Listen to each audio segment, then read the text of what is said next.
ಅಲ್ಪಸಂಖ್ಯಾತರ ಕಾರ್ಯಕರ್ತರ ಸಭೆಗೆ ಆಹ್ವಾನಿಸಿದಂಥ ನಮ್ಮ ಪಕ್ಷದ ಬೆಂಗಳೂರು GBA ಎಲ್ಲ ವಿಭಾಗಗಳ ಅಧ್ಯಕ್ಷರಾದ ಗಣೇಶ್ ಗೌಡ್ರ, ಈ ಒಂದು ಸಭೆಯನ್ನು ನಡೆಸುವಂಥ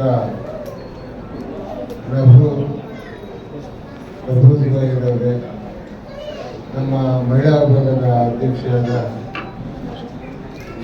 ಶೈಲಜರವರೇ, ರಮೇಶ್ ಅವರೇ, ನಟರಾಜ್ರವರೇ, ಚಂದೇಗೌಡ್ರೆ, ವೇಣುಗೋಪಾಲ್ ಅವರೇ, ಕೃಷ್ಣರವರೇ, ವೇಲೂರವರೇ, ತುಳಸಿರಾಮ್ರವರೇ, ಇಮ್ರಾನ್ ಪಾಷಾರವರೇ, ಎಲ್ಲ ಮುಸಲ್ಮಾನ್ ಬಾಂಧವರೇ, ಈಗಾಗಲೇ ಸಾಕಷ್ಟು ವಿಷಯಗಳನ್ನು ಹೇಳಿದ್ದಾರೆ. ಕಾಂಗ್ರೆಸ್ ಪಕ್ಷ ಈ ಮುದ್ರೆ ಹೊಡೆದಾಗೆ ಕಾಂಗ್ರೆಸ್ ಪಕ್ಷ ಅಂದರೆ ಮುಸ್ಲಿಮರು ಅಂದರೆ ಕಾಂಗ್ರೆಸ್ ಪಕ್ಷ ಅನ್ನೋ ಅರ್ಥದಲ್ಲಾಗಿ ಇವತ್ತು ಕಾಂಗ್ರೆಸ್ ಪಕ್ಷವನ್ನು ನಂಬಿ ಮುಸಲ್ಮಾನ್ ಬಾಂಧವರು ಇವತ್ತು ಅನಾಥರಾಗೋದ್ರಿಂದ ನನಗಾಗುವ ಒಂದು ಭಾವನೆ. ಕಾರಣ, ತಾವು ಏನು ಮಾಡಿದ್ರು ಕಾಂಗ್ರೆಸ್ ಓಟ್ ಹಾಕ್ತಾರೆ ಬಿಡು ಅನ್ನೋದನ್ನ ಎಲ್ಲೋ ಮೇಕೆಗೆ ಕೋತಿ ಮುಸ್ಲಿಗೇನೋ ಮೆಚ್ಚಾಕೆ ತಮಗೆ ಪಕ್ಷದಲ್ಲಿ ಏನೋ ಮಾಡಿದ್ದೀವಿ ಅದು ಇದು ಅಂತ ಹೇಳ್ತಾರೆ. ಖಂಡಿತವಾಗ್ಲೂ ಕಾಂಗ್ರೆಸ್ ಪಕ್ಷವನ್ನು ನಂಬಿ ಇವತ್ತು ಮುಸಲ್ಮಾನ್ ಬಾಂಧವರು ತುಂಬ ಒಳಗಾಗಿದ್ದರು. ಕಾರಣ, ಅವರು ನೀವು ನೋಡಿರ್ಬೋದು, ಜನಗಣತಿ ಮಾಡಿದಾಗ ಇಡೀ ರಾಜ್ಯದಲ್ಲಿ ಮೊದಲನೇ ಸ್ಥಾನದಲ್ಲಿ ಮುಸ್ಲಿಂ ಬಾಂಧವರಿದ್ದಾರೆ ಅಂತ ಹೇಳಿದರು. ಆದರೆ ಮೊನ್ನೆ 14 ಜನ ಮಂತ್ರಿಗಳನ್ನು ಮಾಡಿದ್ರೆ ಒಬ್ಬ ಮುಸ್ಲಿಂ ಮಾತ್ರ ಕೊಟ್ಟಿದ್ದಾರೆ. ಪರ್ಸೆಂಟೇಜ್ ಎಷ್ಟಾಯಿತು? ಕೇವಲ 7% ಆಯಿತು. ಇವರು ಹೇಳೋದು, ಕಾಂಗ್ರೆಸ್ ಒಂದು ಜನಗಣತಿ ಹೇಳೋದೇನು, ಮೊದಲನೇ ಸ್ಥಾನದಲ್ಲಿ ಮುಸ್ಲಿಮರ 17% ಇದ್ದಾರೆ. ಆ ಮಾನದಂಡ ಎಲ್ಲರಿಗೂ ಇರಬೇಕಲ್ವಾ? ಅವರನ್ನು ಮುಂದಕ್ಕೆ ಬಿಡಲ್ಲ. ತಮಗೆ ಈಗ ಅವ್ರ ಹೆಸರು ಬೇಡ. ನಮ್ಮ JDS ಪಕ್ಷದಲ್ಲಿದ್ದಾಗ ಮುಸಲ್ಮಾನ್ ಬಾಂಧವರು ಎಷ್ಟು ಶಕ್ತಿಯುತವಾಗಿದ್ರು, ಅವ್ರಿಗೆ ಎಂಥ ಅಧಿಕಾರಗಳು ಕೊಟ್ಟಿದ್ರು. ನಮ್ಗೆ ಗೊತ್ತಿರ್ಬೋದು, ಅಜೀಜ್ ಸಾಹೇಬ್ ಇರ್ಬೋದು, ಇಬ್ರಾಹಿಂ ಸಾಹೇಬ್ ಇರ್ಬೋದು, ರೋಷನ್ ಬೇಗ್ ಇರ್ಬೋದು. ಈಗ ಮೊನ್ನೆ ಜಮೀರ್ ಅಹಮದ್ ಅವರು ಯಾರೇ ಅಫ್ರೋಜ್ ಸಾಹೇಬ್ ಹೇಳ್ತಾ ಇದ್ರು, BJP ಜೊತೆಗೆ ಬಸ್ ಓಡಿಸ್ಕೊಂಡ್ಬಂದವರು ಜಮೀರ್ ಅಹಮದ್ ಅಂತ. ಅವತ್ತು ಜಮೀರ್ ಅಹಮದ್ ಅವರು ನಾವು BJP ಜೊತೆಲಿದ್ದಾಗ ಆಡಳಿತ ಮಾಡಿದಾಗ ಅವರು ಮಿನಿಸ್ಟರ್ ಆಗಿದ್ರು. ಆಗ ಯಾರಿಗೂ ಮುಸ್ಲಿಂ ಬಾಂಧವರಿಗೆ ನಮ್ಮ JDS ತೊಂದರೆ ಆಗಲಿಲ್ಲ.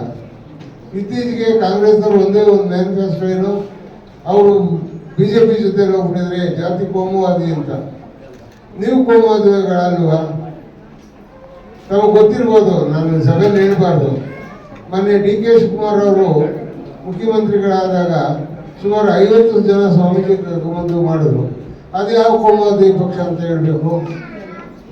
ಆದ್ದರಿಂದ ಈ ಡೋಕಿ ಮಾತ್ರ ಬಿಟ್ಟು ತಾವೆಲ್ಲ ಇವಾಗಲೇ ಕಾಂಗ್ರೆಸ್ ಪಕ್ಷದ ಏನಂತ ಹೇಳಿದ್ರು, ಅವ್ರ ಅಫ್ರೀಸರ್ ಅವರು ಹೇಳಿದ್ರು, ಇಮ್ರಾನ್ ಸಾಹೇಬ್ ಹೇಳಿದ್ರು, ಎಲ್ಲರೂ ಹೇಳ್ತಾ ಇದ್ದಾರೆ.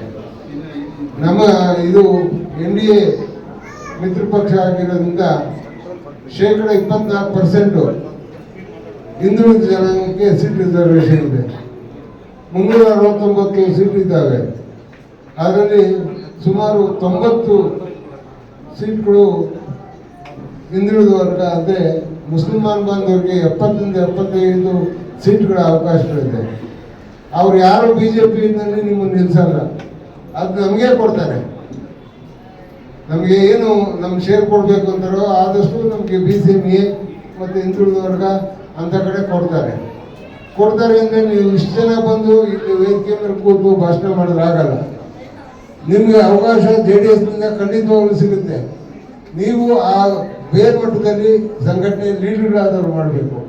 ನಿಮಗೆ ಆ ಕ್ಷೇತ್ರಗಳಲ್ಲಿ BCMA ಆದಾಗ ನೀವು ಚುನಾವಣೆ ಎದುರಿಸಬೇಕು ಅಂದರೆ, ನಮ್ಮ ಪಕ್ಷದ ಸಿಬ್ಬಂದಿ ಮೇಲೆ ಬರಬೇಕು ಅಂದರೆ ನೀವು ಅಲ್ಲಿ ಕಾರ್ಯಕರ್ತರ ಸಂಘಟನೆ ಮಾಡಿ ಪಕ್ಷವನ್ನು ಬಲಗೊಳಿಸಿದ್ರೆ ಏನು ಇವತ್ತು ನಮ್ಮ ಆತ್ಮೀಯ ನಮ್ಮ ಅಕ್ಕ ತಂಗಿಯರು ಬಂದಿದ್ದಾರೆ, ಇಂಥವ್ರಿಗೆಲ್ಲ ಅರಿವು ಮೂಡಿಸಿ ನಮ್ಮ ಪಕ್ಷದ ಸಿದ್ಧಾಂತಗಳು ಹಿಂದೆ ಏನು ನಮ್ಮ ಪಕ್ಷ ಮಾಡಿತ್ತು. ಈಗ ಮುಸಲ್ಮಾನ ಬಾಂಧವರಿಗೆ 4% ಏನಾದರೂ ಕೊಟ್ಟಿದ್ರೆ ದೇವೇಗೌಡರಿಂದ ಮುಸಲ್ಮಾನರಿಗೆ 4% ರಿಸರ್ವೇಷನ್ ಸಿಕ್ತು.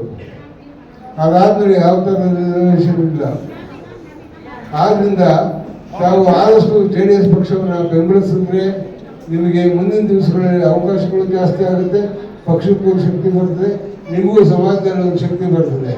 ನೀವು ಎಲ್ಲೋದ್ರೂ ಕಾಂಗ್ರೆಸ್ಗೆ ಬರ್ತೀವಿ ಅಂದರೆ ನಿಮ್ಮನ್ನು ತುಳಿದು ಮತ್ತೆ ನೆನಪು ತುಳಿತಾರೆ. ನೀವು ಸೆಡ್ದು ನಾವು ನಮ್ಮ ಪಕ್ಷ ಅಂದರೆ ನಮ್ಮನ್ನು ಯಾರು ಕಾಪಾಡ್ತಾರೋ ಅವ್ರ ಪರವಾಗಿರ್ತೀವಿ ಅಂತ ಹೇಳೋ ಪ್ರಯತ್ನವನ್ನು ನೀವು ಮಾಡಿದಾಗ ಮಾತ್ರ ನೀವು ಸಫಲರಾಗ್ತೀವಿ ಅಂತ ಹೇಳೋಕ್ಕೆ ನಾನು ಇಷ್ಟಪಡ್ತೀನಿ. ಹೆಚ್ಚಿನ ಮಾತಾಡೋಕ್ಕೆ ಸಮಯ ಇಲ್ಲ. ನಾವು ದಯವಿಟ್ಟು JDS ಪಕ್ಷವನ್ನು ನಾವು ಬೆಂಬಲಿಸಬೇಕು ಅಂತ ಈ ಮೂಲಕ ಕೇಳ್ಕೊಳ್ತಾನೆ ಮುಗಿಸ್ತೀನಿ. ಜೈ ಕರ್ನಾಟಕ.